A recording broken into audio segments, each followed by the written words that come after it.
My husband, Jack, gave Andy Primark a job after he got a lot of money from his family. He said to me, "I don't need to stay with you anymore. I'm getting $5 million. I don't need you when I have all that money." His words were cold, and it felt like he was ending our marriage after being together for a long time. I felt like I was just in his way, but Jack doesn't know yet about the big secret connected to the $5 million he's inheriting. "Mom, is it true that Grandpa is really sick?" My daughter Sophie surprised me with her question. Jack's dad, Ethan, being very sick was supposed to be a secret between Jack and me. "Did you hear that from your dad?" The only one who could have told Sophie is Jack. "Yes, Dad called and said I should give up Grandpa's money." Sophie's words made me worried. Just because of that one phone call, my peaceful life was going to change. A few days after Sophie's call, Ethan passed away quietly. Since I got married, I've lived with Jack's parents and I've always been there to help them when they were sick. It's been 5 years since Jack's mom died, and now we got the news about Ethan.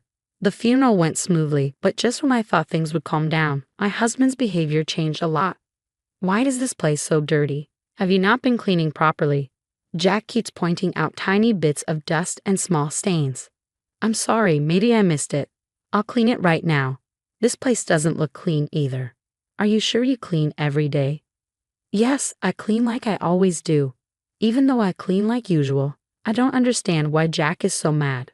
But it seems like it's not just about cleaning. "Why did you make this? I wish you'd think more of how it tastes when you cook. It's tough when the meals I put effort into get criticized one by one. Even the dishes he used to love are now not good enough. Is something bothering you lately?" I finally ask, but it seems to make him even more upset. There's no point denying it. "Honestly, the food you make isn't good. I've been putting up with it because my parents never complained, but I've always thought it lacked flavor." Jack's words hurt me deeply. It's the first time he's criticized me so harshly. When Jack was this upset, I knew saying anything would just make it worse. My mom always cleaned and did laundry perfectly, and when she cooked, she put so much care into it. "You're nothing like her. I've been patient, but I can't take it anymore." It was the first time he compared me to his mother and criticized me. All I could do was think hard about myself. "I'm really sorry. I never thought he didn't like my cooking." Jack always used to smile and say it's delicious when he ate. When we first got married, his mom gave me cooking tips. It's hard to believe he always thought my cooking was bland. Tears started to flow. "Do you think crying will change anything?" "Your tears don't mean anything now. Don't cry in front of me. Everything lately just feels so hard."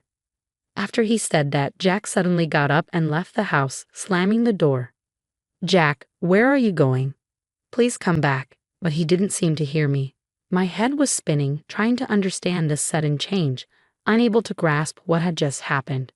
Until a few months ago, we were a close couple, sharing everything, holding hands, enjoying the little things in life together, and facing small problems as a team.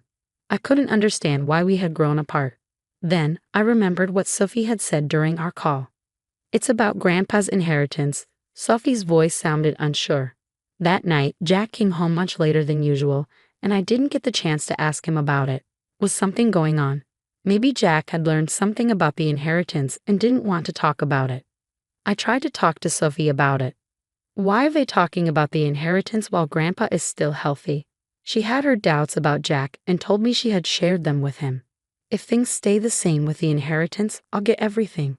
Considering Sophie, I think this is the best option. Remembering how Jack had been distant with Sophie lately, I started to have doubts. The thought of Jack taking all the inheritance and leaving me behind made my chest feel tight, and tears filled my eyes again. In my sadness, I noticed the sounds around me more vividly. Just as the room went quiet, the phone suddenly rang loudly. I didn't feel like answering it, but it could be important.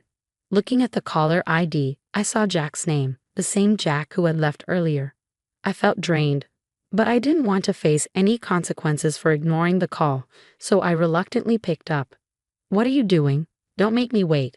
"I don't have much time," he said in a commanding tone that caught me off guard. He could be stubborn sometimes, but he wasn't the type to yell without a reason. Feeling surprised by his sudden change in behavior, I let out a small sigh, hoping he wouldn't notice. "What's wrong? Is something the matter? I wanted to talk to you about something." "I'll be home soon. Stay there and wait for me," Jack's voice sounded colder than usual lately. I just replied with a quick okay and hung up. When I looked at the clock, more than 3 hours had passed since Jack left. I had been crying so much, feeling confused and hurt, that I hadn't noticed the time passing. After a while, I heard the door open and Jack's footsteps. A sweet smell, a body wash we didn't have at home, drifted from him. That unfamiliar scent made the pain in my chest worse. I'm going straight to work. I want to end our relationship. As a thank you, I'll give you $220,000. His words confirmed my worst fears. Even though I had feared it, facing this reality was still shocking. I felt like I couldn't cry anymore. I'm tired of you not taking care of things at home. I want to live peacefully as I get older. Linda had also hoped for a peaceful old age. But it seemed like Jack was the one ruining that dream. Why? My words trailed off as I tried to find something to say. Jack looked at me with a smug smile. Then suddenly, Jack's phone rang with a loud ringtone. It was a tone I didn't recognize, different from his usual one. To me, it felt like the strange sound hinted at communication from someone specific. I'm sorry, but I haven't finished my errands yet.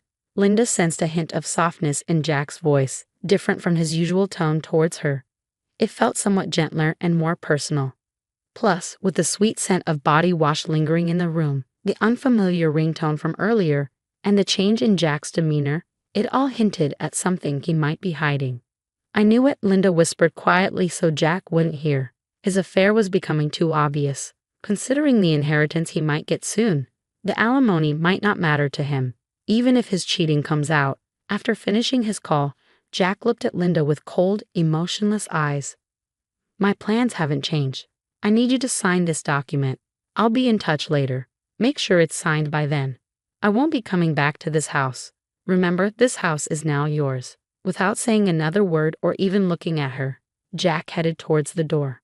What did our 40-year marriage mean? A few days later, Linda found herself at a lawyer's office, gathering information about Jack's actions and Ethan's inheritance. She explained everything to their daughter, Sophie. Sophie's expression changed. It was painful for Linda to admit their mistakes to their daughter, but Sophie, out of love for her mother, cried and then resolved to confront Jack. She even introduced Linda to a lawyer to help them through it. Hello, I'm Robinson. I'll be handling your case. I'll do my best to support you, said the woman named Robinson, sitting across from me. She seemed to be in her late 40s, radiating a calm presence. Her tidy hair and professional attire gave off a sense of professionalism. Her clear way of speaking made me feel reassured. I'm Lily Johnson. I'm sorry for reaching out to you so suddenly. I'm a bit nervous since it's our first meeting in these circumstances, I said. That's okay. Sophie has already given me some information. She briefed me on the situation, so I can discuss it with you calmly, replied Mrs. Robinson. After researching and gathering information both by myself and with Mrs. Robinson's help, we confirmed some facts. My husband doesn't have any siblings, so if Sophie gives up the inheritance, the big fortune, around $5 million, will all go to him. Also, he started an affair with a woman named Jennifer at a bar they visited, and it seems the relationship lasted about 6 months. I was curious about what happened between her and my husband. I admitted to Mrs. Robinson during our joint investigation. Together, we uncovered an important fact that my husband might not know yet. Linda, how do you intend to proceed from here? Mrs. Robinson asked me gently, her eyes soft and understanding. Thank you from the bottom of my heart. I deeply appreciate it, I replied, smiling gratefully at her. After paying the fee for the procedures and exchanging a few words, I quietly left her office. 5 days later, I got a call from Jack on my cell phone. He suggested meeting at a quiet cafe. I arrived a bit early, and the cafe was surprisingly empty. The owner welcomed me warmly and said I could sit anywhere. I chose a seat by the window to enjoy the peaceful view outside. After a while, the bell on the door rang, and I saw Jack and his new girlfriend, Jennifer, walking in. When Jack saw me, he smirked proudly. Are you ready for the divorce? He asked bluntly. I was taken aback by his first statement. It seemed like he was convinced he was in control of the situation. Is this your new partner? I hadn't expected him to bring her to such an important discussion, and I was surprised by his decision. I wondered if he was still the man I once loved deeply. Had he changed because of his cheating, or was he always like this? I couldn't tell. You're Jack's wife, right? I'm Jennifer. I've recently started seeing him, she said, suddenly smiling. I couldn't quite understand the meaning behind her sudden smile. I've heard a lot about you from Jack. Seeing you in person, you do look a bit older. I wonder how Jack put up with all these years. I feel a bit sorry for him. Jennifer seemed to take great care of her appearance. She looked much younger than her actual age, which was in her 60s. Compared to her, I might look my age, but I couldn't accept the way she said it. Jennifer, it's those kinds of comments I warned you about, Jack interjected. But yes, I did think that. But Jack, if it were me, I would cherish you more, I said softly. I understand, Linda. I don't want you to overthink it anymore. I just want you to file the divorce papers, Jack said, his attitude not surprising me.